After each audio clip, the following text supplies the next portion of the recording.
Victoria, first, can you tell us what you mean by polymer banknotes?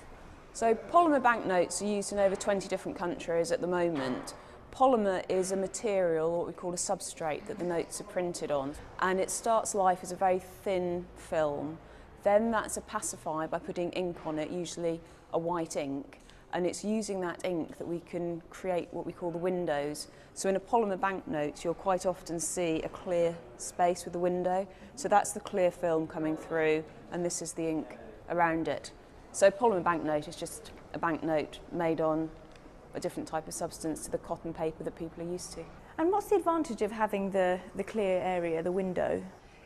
We see it as a very important security feature. So there's the window that you can actually hold up and people can look through it. Also, it's a useful way of putting extra security features on top of the window, and they can show through onto both sides. So it's a good anti-counterfeit feature. Can you give me a bit more detail about the key properties of polymer and what it is that makes it a good substrate for banknotes? So one of the key things we look for in a banknote is counterfeit resilience, and with polymer you can put a lot of very sophisticated security features on it. There's the clear window, which I was showing you a little earlier, where you can actually look through it. But also with polymer, it's a very strong substance, so it's very durable. This means that it lasts longer, which has benefits in terms of the cost benefits over its entire life. It also means that it lasts a lot better in sort of everyday use. So for example, if a polymer note's accidentally put in a washing machine, it will stay in a lot better condition than a paper one would. Now, I'm not saying it's completely indestructible, but in terms of day-to-day wear and tear, the polymer notes will last a lot longer. Yeah, so this is a traditional paper note that's been through the washing machine.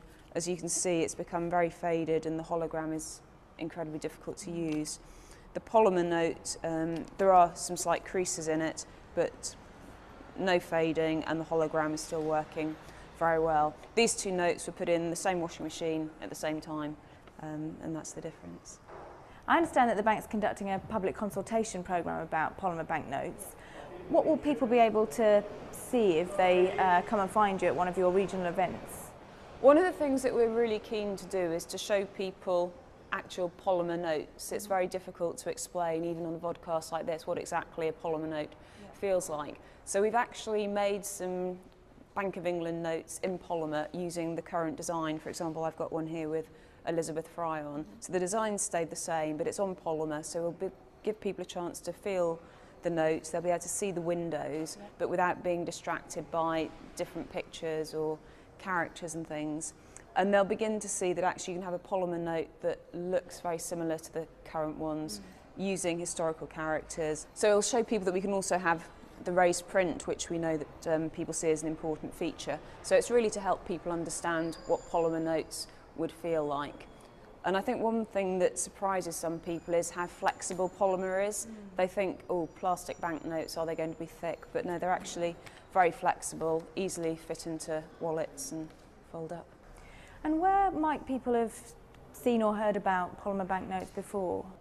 So at the moment there are over 20 different countries that have polymer banknotes. I think they've been in Australia since about 1988. They were recently introduced in Canada, also Singapore, Mexico, Romania.